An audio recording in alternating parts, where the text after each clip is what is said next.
Thank you very much for that. What if the driver who crossed the finish line second actually wins the World Championship? The FIA has just dropped a bombshell. Lando Norris' car showed irregularities after the race in Abu Dhabi. Telemetry, radio data, and energy deployment logs are now under deep investigation, and the violations could be serious enough to strip Norris of his win. And here's the twist: if Norris is disqualified, Max Verstappen, who thought he lost the title, could suddenly be crowned world champion after the season has already ended. This is one of the wildest finales in F1 history. Subscribe now, because if the FIA confirms the breach, Verstappen's comeback will be unlike anything we've ever seen.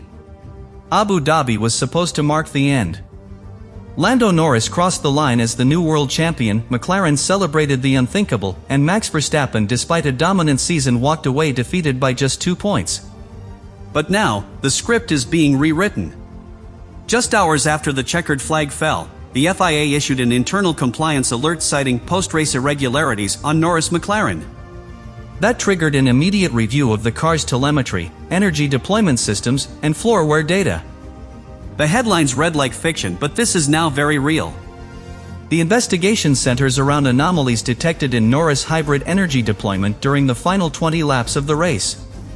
According to FIA technical auditors, the data shows bursts of MGUK output that do not match McLaren's pre-approved energy maps. These systems are tightly regulated and must be declared before the race. If Norris' car used excess energy without formal authorization, it would represent a breach of Article 5.2.2, a regulation that, when violated, is punishable by race disqualification. But that's just the beginning. The FIA also flagged potential ride height irregularities and excessive floor wear, 2 markers that suggest McLaren may have set Norris' car dangerously low to maximize aerodynamic downforce. This tactic, while effective for lap time, is legally risky. FIA inspectors noted that the plank wear on Norris' car was asymmetrical, possibly indicating floor contact beyond the permissible limit. If that's confirmed, the car would be deemed illegal, no matter how minimal the performance gain.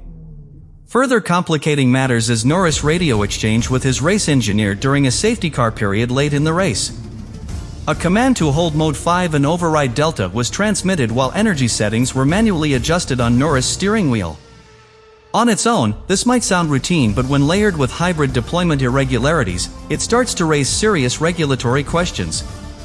Could these instructions have been a covert way to engage an unapproved engine mode? Inside Red Bull Racing, the mood has shifted from disappointment to cautious optimism. Verstappen's team has remained publicly silent, but privately, they're preparing for every scenario. Team advisors are already analyzing the FIA's preliminary findings, and sources confirm that a full legal dossier is being assembled just in case Norris is penalized and the title reverts to Verstappen. The Dutch driver, who finished second on track, would leapfrog into the championship lead if Norris is disqualified. This wouldn't be the first time Formula One rewrote its finale off track. Fans remember the chaos of 2021. But this situation is different. The evidence is technical, not procedural. That makes it more black and white. Either Norris' car complied with FIA rules, or it didn't. And if it didn't, Verstappen's second-place finish becomes a championship-winning result. It's that simple and that dramatic. Right now, the entire Formula One world is frozen, waiting for answers.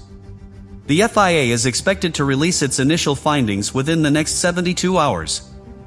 Until then, McLaren is scrambling to defend its legality. Norris is facing the biggest threat of his career, and Verstappen, the driver who thought it was over, may be about to win his 4th world title, after the final race is already done.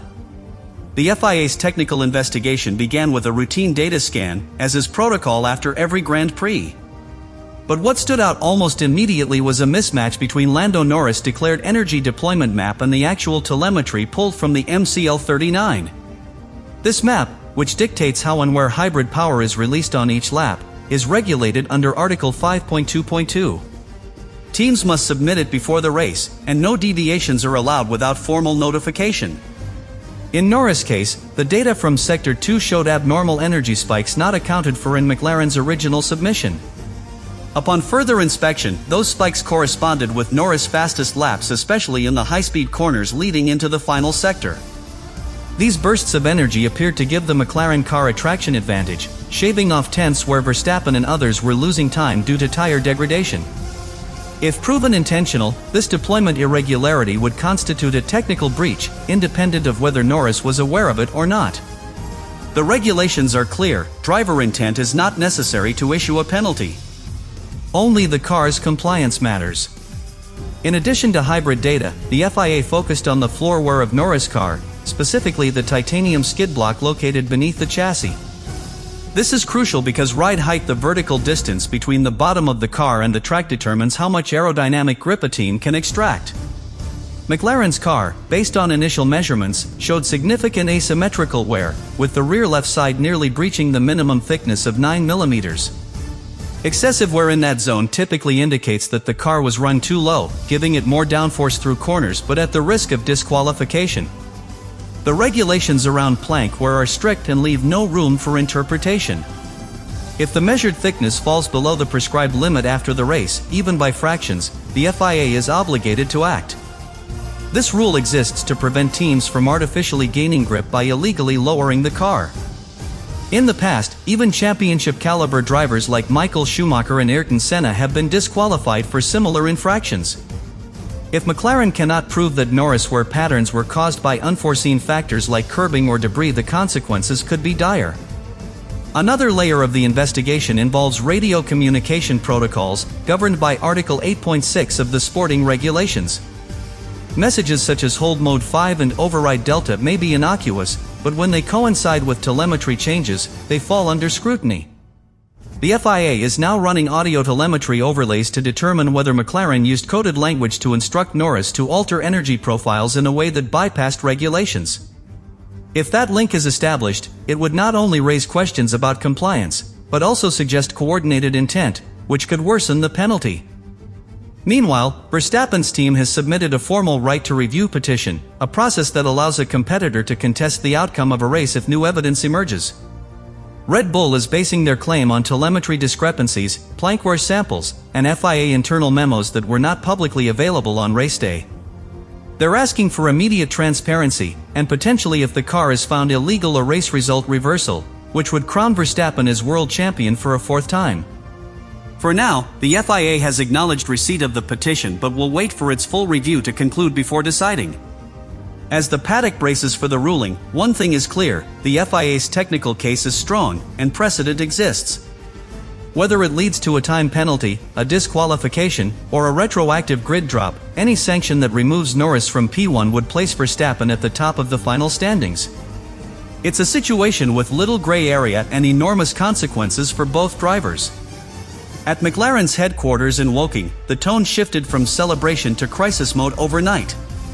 What was supposed to be a coronation weekend has spiraled into a defensive scramble, as engineers, compliance officers, and legal advisors have been summoned into emergency meetings.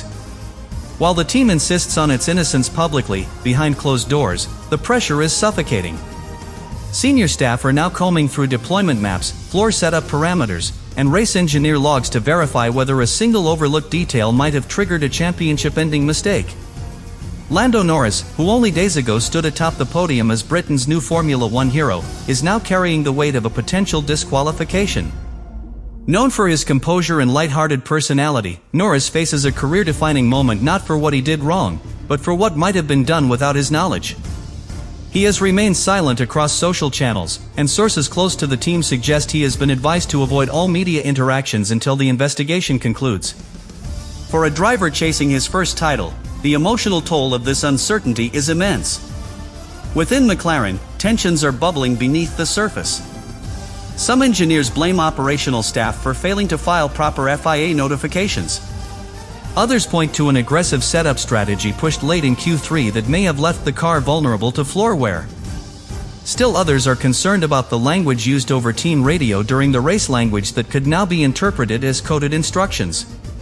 The fear is not just of losing the title, but of losing credibility, momentum, and the clean reputation McLaren rebuilt over the last 3 seasons. Red Bull, meanwhile, is operating with the precision of a team that's seen this story before. There are no press releases, no interviews, no public accusations. But internally, they are positioning Verstappen for one of the most dramatic comebacks in modern motorsport history. Advisors have already compiled comparative data from Verstappen's RB21 and Norris MCL38, highlighting compliance across all FIA-regulated systems. They're not claiming the title, not yet. But they are making sure that if the FIA rules swing their way, they're ready to accept it with full legal support.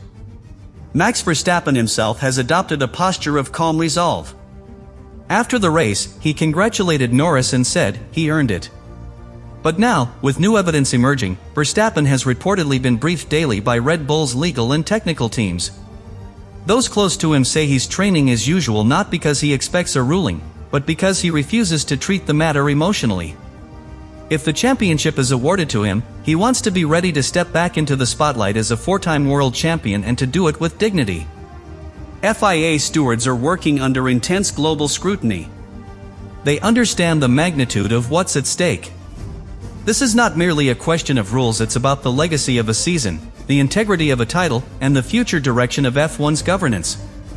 With 2020 SAXS regulation overhaul fast approaching, the sport cannot afford another controversial ending. Whatever decision is made must be backed by indisputable evidence, legal clarity, and procedural fairness. That's why every millimeter of skid block, every kilojoule of energy, and every line of radio script is now being dissected frame by frame. And so, Formula One hangs in limbo. On one side, Lando Norris, the fan-favorite rookie turned potential champion. On the other, Max Verstappen, the titan of the hybrid era, now within reach of a redemption no one saw coming. One waits, one prepares, and both know that a single ruling from the FIA could reshape the entire story of the 2025 season. For the teams, the fans, and the sport itself, this is the kind of drama you don't script. You survive it.